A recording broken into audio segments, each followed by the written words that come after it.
I want to bring in NBC's Vaughn Hilliard on Capitol Hill. Mark Short is chairman of the board for Advancing American Freedom.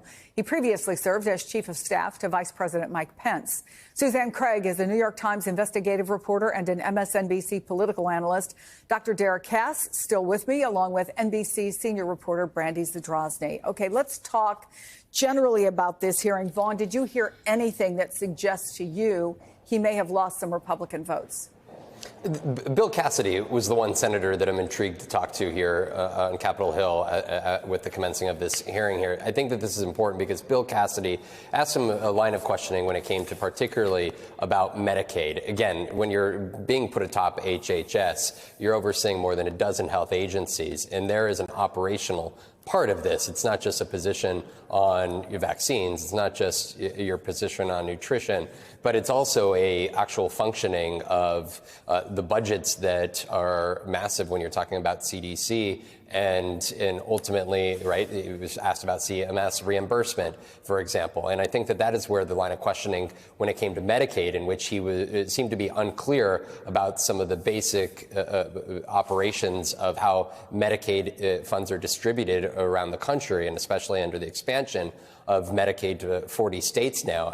But I want to let you listen, though, to his response to Senator Cortez Masto, because for Kennedy, he really rose in popularity around the country, not so much of, I guess, by extension of his independent run for the presidency, but even more so as sort of an underground Make America Healthy Again movement that really focused in on changing Americans' diet and also changing what is actually going into American food products, for example. I want to let you listen to part of his response. President Trump has asked me to end the chronic disease epidemic and make America healthy again. And I'm so is that the only reason why you're at HHS? Is that the only reason why then you're at the HHS, to address that one issue? President Trump has asked me because I'm in a unique position to end that. And that is what I'm doing. And if we don't solve that problem, Senator, all of the other disputes we have about who's paying, and whether it's insurance companies, whether it's providers, whether it's HMOs, whether it's patients or families, all of those are moving deck chairs around on the Titanic. Our ship is sinking. Essentially, Kennedy, they're owning that, yes, that he saw a groundswell of support, not only on the online, but also at the several political events of his that I went to over the course of the last year, plus that there was a movement around him in this effort specifically on that. And that is why, as he acknowledged, it's not his position on abortion that got him elevated to this position, but instead it's the groundswell of support around changing Americans' health and diet that led him here to this moment to be nominated in what he contends should lead to his confirmation. Yeah, Suzanne, that's what's interesting, among other things, about this, right? Because there are things that Robert F. Kennedy will say, like Americans don't eat well necessarily, that resonate with a lot of people, right? So the task going in seemed to be for him to like downplay the more controversial things that he has said, maybe to separate himself from the person his own cousin, Caroline Kennedy, called just late yesterday in a letter a predator. And I don't know, present a more buttoned-down, pragmatic version of himself. But I wonder if what you saw today, in which ways that is or is not the Bobby Kennedy you have covered. Right. It was interesting to see his position on vaccines. And I think coming into this, I think many senators have decided that they're going to believe what he's saying, despite what he has said in the past. He was pretty adamant today that he now supports vaccines. He said, I am supportive of them, even when presented, I think, rather colorfully by Bernie Sanders with these onesie jumpsuits for toddlers that say no vax, no problem, that the Children's Health Defense, an organization he until recently led, have been selling. There's multiple statements of him on the record against vaccinations, and now he's saying he was simply misunderstood. And I think that I was surprised today that the discussion pivoted more towards abortion, but I think they're trying to surface the fact that he was pro-choice for a long time now. Now, when he's confronted with that position, he again has done an about-face, and he says, you know, I support President Trump. that every abortion is a tragedy. He's changed his position on that. But I think that senators on the Democratic side were trying to elevate that issue. Just, I think, there's a lot of Republicans who have strong views on that, and I think they wanted to keep surfacing it. But one of the things, it's interesting that Vaughn, brought up Medicare and Medicaid, because one of the things I thought Kennedy was quite weak on was his understanding of Medicaid. He made a number of statements that didn't quite jive, including talking about the high premiums for the program. It's not a program where that's an issue. It, for the most part, doesn't have premiums. It's for people with less income. So I thought that was surprising. And also, his character didn't really come up, and maybe that's not a surprise in this current environment. But that letter yesterday was explosive from his cousin. So many people are talking about it, and it got a mention at the end, but that was really it.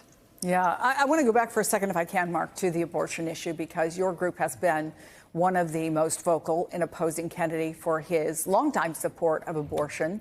And I think early on, when the nomination first came out, it was expected to be a problem for him among Republicans.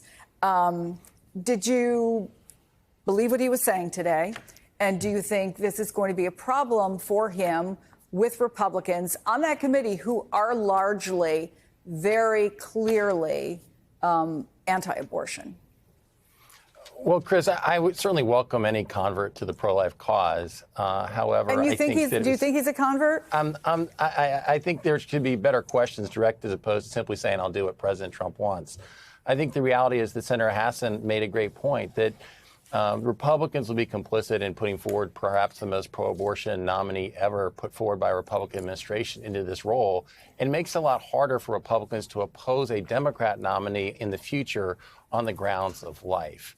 And I think that, we hope that there's a conversion on RFK, but it was only a few months ago that his campaign was supporting abortion through all 9 months of a pregnancy. And I think that it does go beyond that, though. I think this shows Donald Trump's true triumph over Senate Republicans, because it's hard to think of a time when someone is asked to join the cabinet of a Republican administration who has called the NRA a terrorist group, who has asked for the complete shutdown of all fossil fuel production in the United States, who has said that meat producers are a bigger threat to the country than Osama bin Laden, who has said that COVID was designed to target Asians and African Americans and to spare Jews.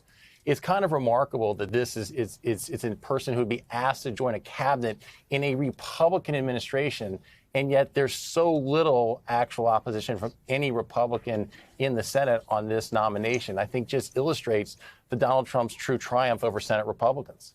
Yeah, it wasn't that long ago. What was it, 14 months? I have to check my own math that he was running for president on the Democratic side. Okay, Brandy, let's talk about the vaccine controversy, because this was one that came up again and again.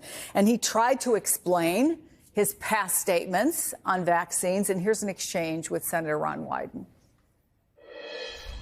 Are you lying to Congress today when you say you are pro-vaccine?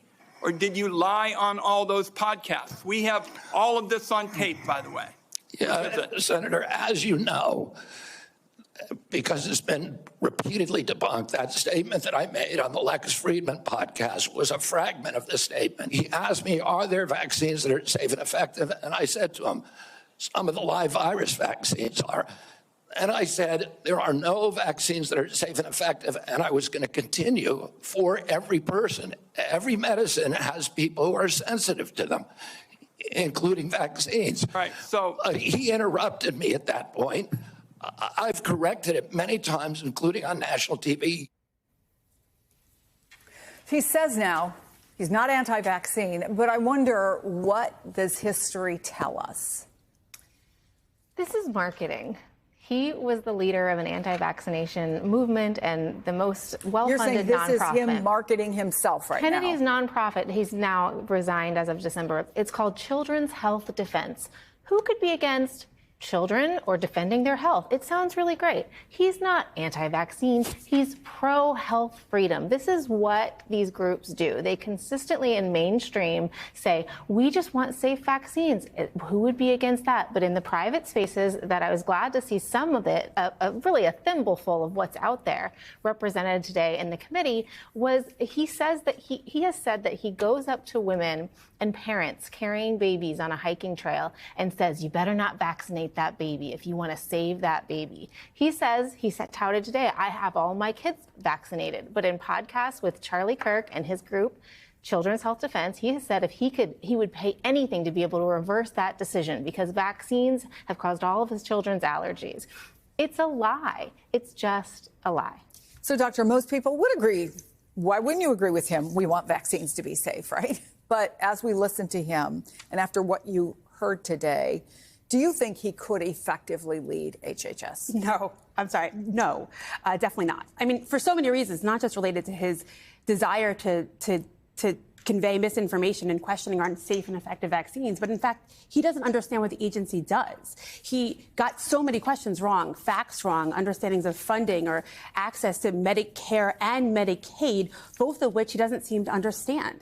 He confused the Indian Health Service with federally qualified health centers. So no, of course Americans want our vaccines to be safe and effective, and they are, because our process at the FDA is robust. And when vaccines are approved and people take them, they can trust in our process. What happens when he overreaches, something that's never happened before, and starts asking for reauthorizations or removal of authorizations of vaccines? Then we'll see exactly what happened in American Samoa, where vaccine rates went from 70% to 30%, and he continued to sow that misinformation and disinformation, and people died.